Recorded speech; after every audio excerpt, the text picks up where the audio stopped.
Morning, guys. Hell, let's just dive right into this. And ironically, if you follow me on here or know me personally, or was it Ruckus? Ironically is the word. Let's talk about voltage regulators. And as always, today's video is brought to you by G2 Dynamics. I have my affiliate link up on all my social media platforms in my Hey Link Me. And, you know, support somebody. I mean, I'm not making no money off of this crap, obviously. But, you know, I'm trying to build a YouTube channel. So, hell, if you don't want to buy nothing through my affiliate link, hit subscribe on here. You don't know. You might learn something, or you might be able to message me and teach me something. I don't know. Anyway, let's get into it, guys. We're going to start with this bad boy right here. Yep. That is kind of a voltage regulator. A lot of places have them. I got mine in the Edge from Coventry. A lot of people get them from Brand X. It is nothing more than like a $3 pointometer knob with two pieces of wire soldered to it, crammed in a little box.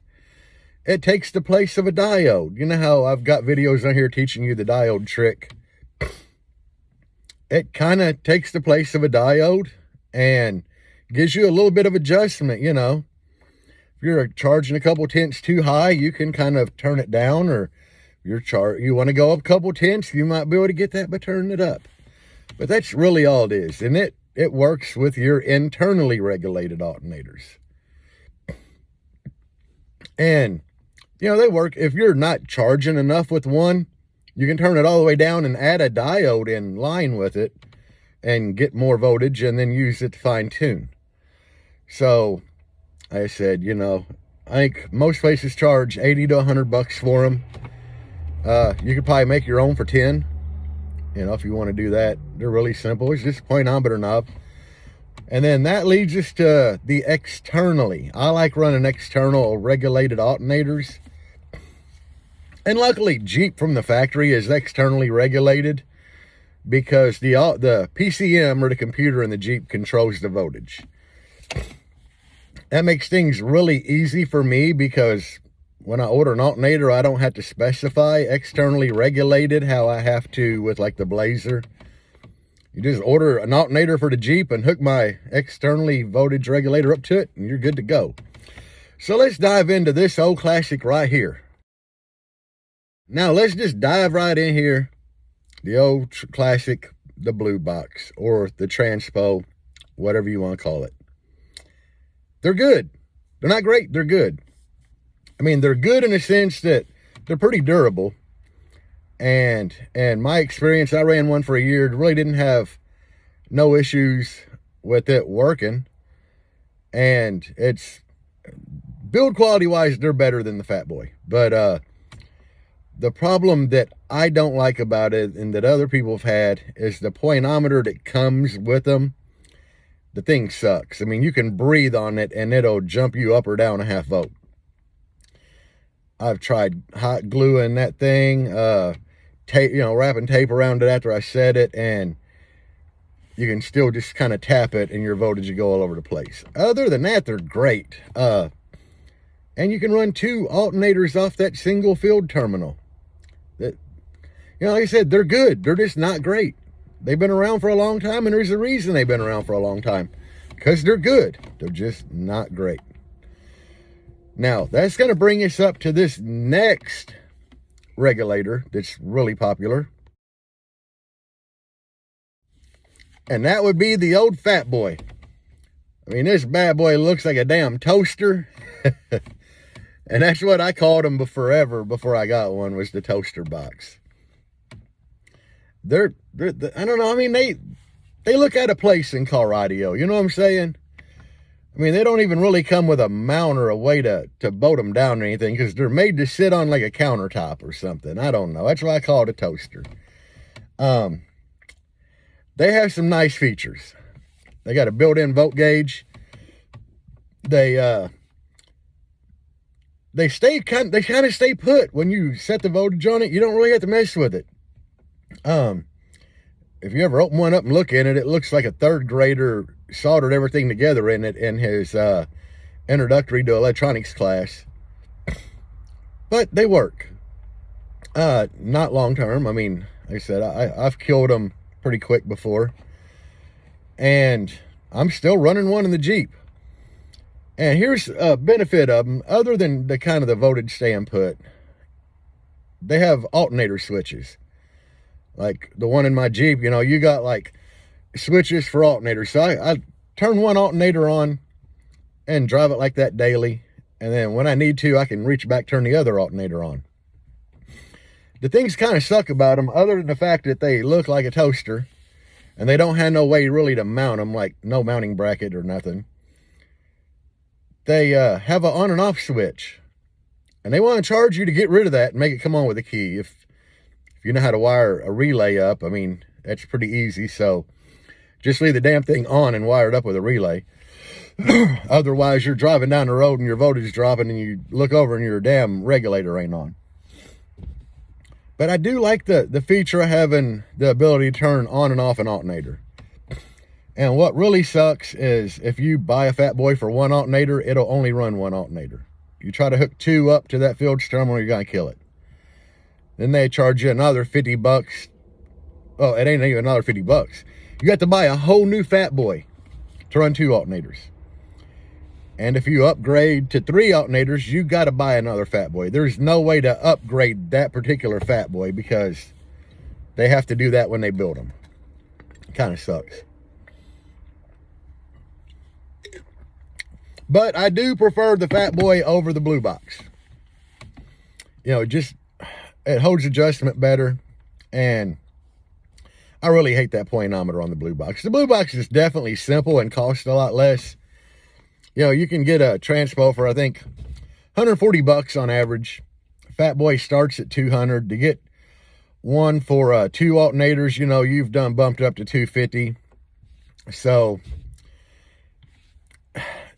price-wise, the Transpo, probably a little better. If you can live with constantly having to get out and adjust that knob. Now let's move on to something new, and I haven't tried this, but this is something I really, really want to try, and it's got a lot of benefits, and we're getting ready to discuss them now. Check this bad boy out. Oh yeah, Jonathan Patrick at Brand X made that bad boy there. That's a Brand X externally voltage regulator. Now, this thing would have a lot of benefits over everything, and I think that's why Jonathan Patrick designed it like that. Hold on, I can crack my window.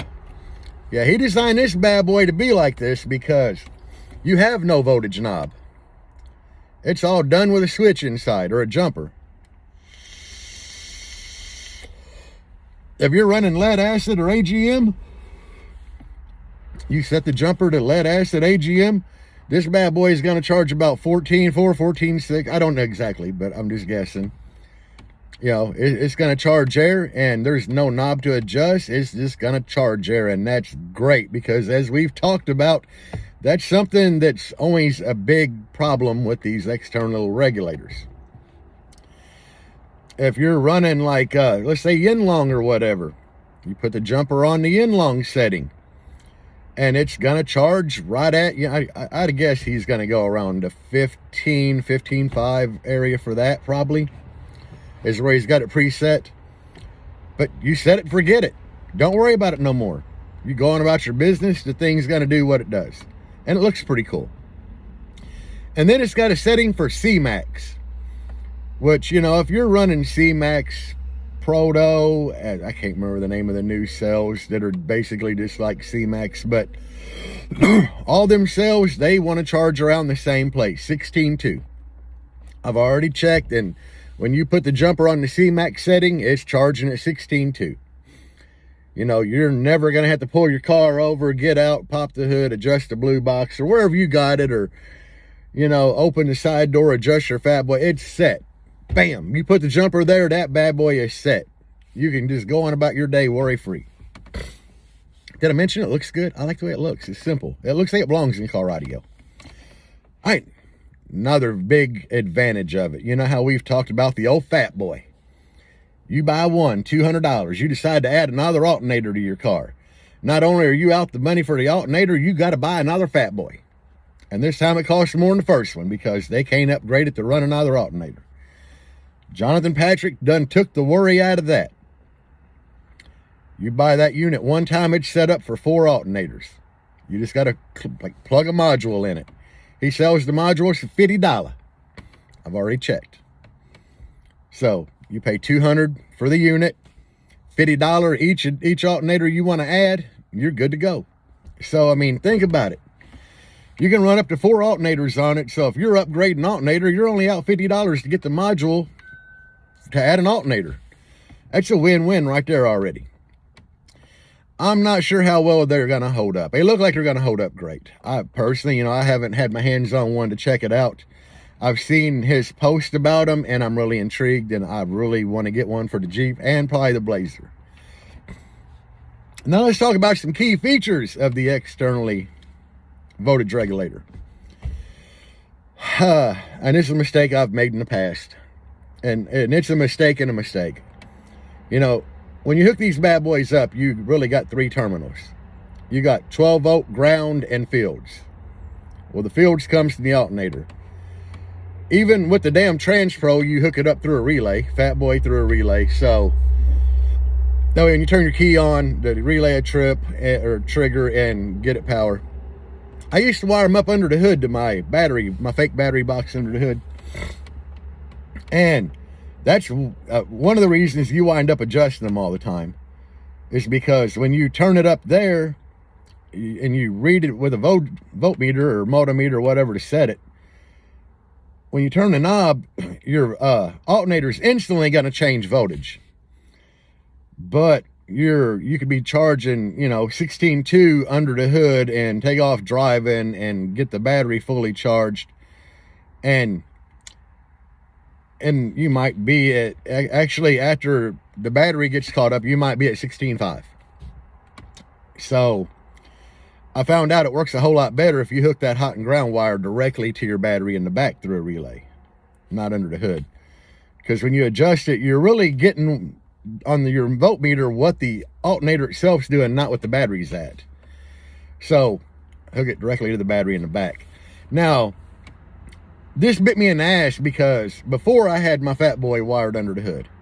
So when you would turn the knob, you could look at the meter on the fat boy and it would tell you what the alternator was doing. And then you got to spend 30 minutes fine tuning it after that, going off your battery gauge in the dash that's hooked directly to the battery in the back. So I decided to wire it directly to the battery in the back, and it did great. It stayed right at that 16.1 where I had it set until I demoed forever. And I noticed that I was only charging it like 15.8 max. And I left Ruckus and was driving down the road, and it never went up. So I knew that it needed cranked up. And my wife was used to adjusting that thing with it wired under the hood where you could kind of see the number change. When she started turning it up, it only went up 1/10 on the gauge because it's giving you straight battery voltage. And, even with 2 alternators on, it takes a second to charge a 135C max bank up. And she kept turning up and up and up, and that's how I blew everything in the Jeep. But that's why I'm giving you this little warning here, and why I did voltage regulators today. It seemed like a good subject, ironically. But wire to the back. But adjust your pointometer up really slowly, a little bit at a time, and watch your battery gauge and make sure that you don't just crank shit up. Which is another reason I really like the Brand X voltage regulator that Jonathan come out with, because it takes all that worry out of everything, You set the jumper, the voltage is already set, and you just live your life. That's kind of why I'm recommending that to people, but I kind of went over your options there of voltage regulators. So, I kind of gave you the good, the bad, and the ugly, which would be the toaster or the fat boy. That some bitch is ugly. But yeah, you got the good, the bad, the ugly. And, if you're really doing this on a budget and you want a solid banger, I'd recommend that Transpo. After the Transpo, you want to go up a little bit in price. I'd have to choose the Brand X box over the toaster or the fat boy, just because, no knob. And when you add an alternator, you don't have to buy a whole brand new unit, that in itself right there is going to save you money down the road. So the choice is yours. And, you know, if you're still running a newer car that's PCM controlled, that you can't just hook a external voltage regulator up to, you know, tap into that sense wire with a pointometer, make your own, buy one from a company that puts them in a fancy little box, add diodes, whatever you got to do. But that's it for today, everybody. Peace out. And as always, guys, bass on.